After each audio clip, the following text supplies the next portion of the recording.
YCP ఓటమి తర్వాత నియోజకవర్గానికి దూరమైన ఆ నేత ఇప్పుడు తిరిగి యాక్టివ్ అవ్వడానికి తెర వెనుక చక్రం తిప్పుతున్నారట. ఘోర పరాజయం తట్టుకోలేక ఓట్ల కౌంటింగ్ రోజే ఫ్యామిలీతో సహా సెగ్మెంట్ నుంచి బిచానా ఎత్తేసిన ఆయన ఇంతకాలం ఎక్కడున్నారో కూడా అక్కడ ప్రజలకు ఆచూకీ లేకుండా పోయింది. దాంతో ఆయన తిరిగి సొంత సెగ్మెంట్కి తిరిగొస్తారా లేదా అన్న చర్చ మొదలైంది. ఇప్పుడు ఆ చర్చకు ఫుల్ స్టాప్ పెట్టే పనిలో పడ్డారట. సొంత కేడర్ను కాపాడుకుంటూ తనేంటో నిరూపించుకోవడానికి తెర వెనుక వ్యూహాలు పన్నుతున్నారట. ఇంతకీ ఎవరా మాజీ ఎమ్మెల్యే? ఆయన రీయాక్టివ్ అవ్వడానికి ఏ నియోజకవర్గంలో పావులు కదుపుతున్నారు?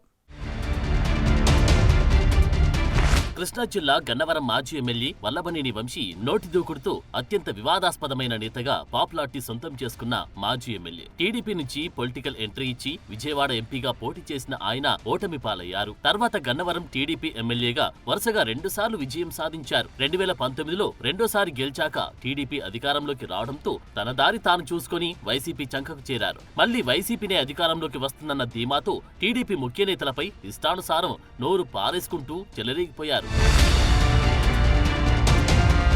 గత ఎన్నికల ఓట్ల కౌంటింగ్ రోజు పోలింగ్ సరళిని గమనించి కౌంటింగ్ కేంద్రం నుంచి మధ్యలోనే మాయమయ్యారు. అటు రాష్ట్ర వ్యాప్తంగా వైసీపీ కూడా ఘోర పరాజయం పాలవడంతో నియోజకవర్గానికి దూరంగా క్యాడర్ కి అందుబాటులో లేకుండా పోయారు. ఎంతలా అంటే ఆయన ఎక్కడున్నారా అని అధికార పార్టీ నేతలు ఆరా తీసినా కూడా ఆచూకీ దొరకలేనంత. మధ్యలో ఒకసారి తాడేపల్లిలో జిల్లా వైసీపీ సమీక్షా సమావేశానికి హాజరైన ఆ మాజీ ఎమ్మెల్యే మాజీ మంత్రులు పేర్ని నాని, కొడాలి నానిలతో కలిసి మీడియా ముందుకు వచ్చినప్పటికీ మాట్లాడకుండానే గాయం అయిపోయారు.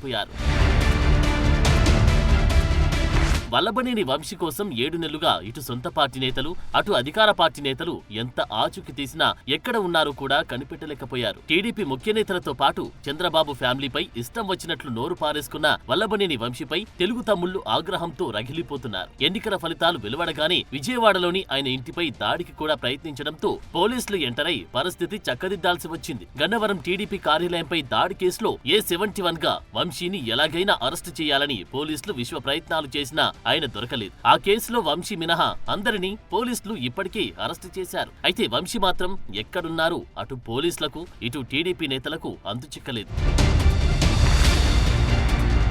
ఆ క్రమంలో వంశీ రాష్ట్రాన్ని దాటి విదేశాలకు వెళ్లారని ప్రచారం జరిగితే మరికొంతమంది మాత్రం పక్క రాష్ట్రాల్లో తలదాచుకున్నారని పెద్ద ఎత్తున ప్రచారం జరిగింది. అటు చూస్తే 2019 ఎన్నికల్లో వంశీపై వైసీపీ నుంచి పోటీ చేసి ఓడిపోయిన యార్లగడ్డ వెంకట్రావు గత ఎన్నికల్లో టీడీపీ నుంచి పోటీ చేసి ఘన విజయం సొంతం చేసుకున్నారు. ఇటు వంశీ కనిపించకుండా పోవడంతో గన్నవరం నియోజకవర్గంలో వైసీపీ అనాథలా తయారైంది. అధికారంలో ఉన్నప్పుడు చేసిన అరాచకాలు, దౌర్జన్యాలకు సంబంధించి వంశీ అనుచరులు అరెస్ట్ అవుతున్నా పట్టించుకునే దిక్కు లేకుండా పోయింది. ఆ ఎఫెక్ట్ తో సొంత పార్టీ శ్రేణుల నుంచి వస్తున్న విమర్శలకు ఇప్పుడు తెర వెనుక ఉండి సమాధానం చెప్పే ప్రయత్నం చేస్తున్నారంట వంశీ. కూటమి ప్రభుత్వం అధికారంలోకి రాగానే గన్నవరం నియోజకవర్గంలో పరిణామాలు శరవేగంగా మారిపోయాయి. వరుస అరెస్టులతో వైసీపీ శ్రేణులు బెంబేలెత్తిపోతున్నాయి. వంశీ కూడా అరెస్టు భయంతోనే పలాయనం చిత్తగించారన్న ప్రచారం జరుగుతోంది. ఇప్పుడు ఆ ప్రచారానికి సైలెంట్ గా చెక్ పెట్టే ప్రయత్నం చేస్తున్న వంశీ గన్నవరం నియోజకవర్గం వైసీపీలో జరుగుతున్న మారుతున్న పరిణామాలను నిశితంగా గమనిస్తున్నారని ఆయన అనుచరులంటున్నారు. ముఖ్యంగా గన్నవరం నియోజకవర్గంలో వైసీపీ ముఖ్య నేతలే టార్గెట్ గా గత 7 నెలల వ్యవధిలో నమోదైన కేసులు, అరెస్టులు, దాడుల్లాంటి అంశాల విషయంలో వంశీ పార్టీ వారికి నేనున్నాను అని భరోసా ఇస్తున్నారట. గన్నవరం టీడీపీ కార్యాలయంపై దాడి కేసులో 89 మంది నిందితులను చేర్చగా తాను కూడా ఒక నిందితుడైన వంశీ మిగిలిన వారికి ఏ రకమైన సహాయ సహకారాలు అందించలేదని వైసీపీ వర్గాలు ఆగ్రహంతో ఉన్నాయి. కూటమి ప్రభుత్వం వచ్చిన తర్వాత పాత కేసులు మొత్తం తిరగదోడుతూ ఉండడంతో గన్నవరం నియోజకవర్గంలో నెలకొన్న పరిణామాలు, నేతలపై నమోదైన కేసులను మాజీ ఎమ్మెల్యే సీరియస్ గా తీసుకున్నారంట. అందులో భాగంగా కేసులకు సంబంధించి ప్రత్యేక ఏర్పాట్లు చేస్తున్నారట. జిల్లా స్థాయిలో స్పెషల్ కోర్టులో బెయిల్ వ్యవహారాలు చూడడానికి ఒక టీంని, అవసరమైతే సుప్రీంకోర్టు, హైకోర్టు మెట్లెక్కడానికి ఒక టీంని ప్రత్యేకంగా నియమించి కేసుల బాధ్యతను భుజానికెత్తుకున్నారంట. అనేక కేసుల్లో ఇటీవల వంశీ ప్రధాన అనుచరులతో పాటు కీలక నేతలందరిపైన కేసులు నమోదయ్యాయి. పలువురిని అరెస్టు చేశారు. దాంతో వారికి భరోసా కల్పించడానికి, వారి కుటుంబాలకు ఆర్థికంగా సహాయం అందించడంతో పాటు న్యాయపరమైన వ్యవహారాలను తెర వెనుక ఉండి సూపర్వైజ్ చేస్తున్నారంట.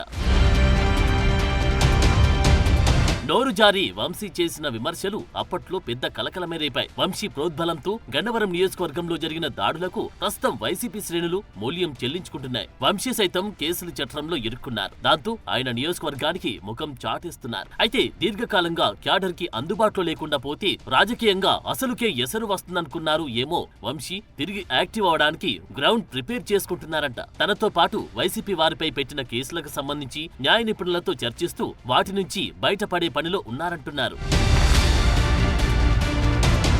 వైసీపీ వారికి ఆర్థికంగా అండగా నిలబడుతూ కేసుల చిక్కులు తొలగిపోగానే నియోజకవర్గానికి వచ్చి అందర్నీ కలుస్తానని తన వారితో చెప్పిస్తున్నారంట. తాను ఎక్కడున్నాననేది ఇప్పుడు అప్రస్తుతమని, ప్రస్తుత సంక్షోభ పరిస్థితుల నుంచి అందరూ బయటపడ్డాక పార్టీ యాక్టివిటీస్ మొదలు పెడతామని సూచిస్తున్నారంట. కేసులు, దాడులు, అరెస్టులపై ఆందోళన చెందవద్దని, తన కేసుకు సంబంధించి ఒక క్లారిటీ వచ్చాక నియోజకవర్గంలోని త్వరలో సమావేశాన్ని నిర్వహించి నేతలందరినీ కలుస్తానని రాయబారాలు పంపుతున్నారంట. తన రాజకీయ భవిష్యత్ కోసం వంశీ పడుతున్న పాటలు ప్రస్తుతం గన్నవరం సెగ్మెంట్ లో హాట్ టాపిక్ గా మారాయి. వంశీ ప్రయత్నాలు ఫలించి తమవారు బెయిల్ పై బయటకు వస్తే చాలని నిందితుల ఫ్యామిలీలు ఎదురు చూస్తున్నాయి. చూడాలి మరి వంశీ అన్ని చక్కబెట్టుకుని ఎప్పుడు వస్తారు.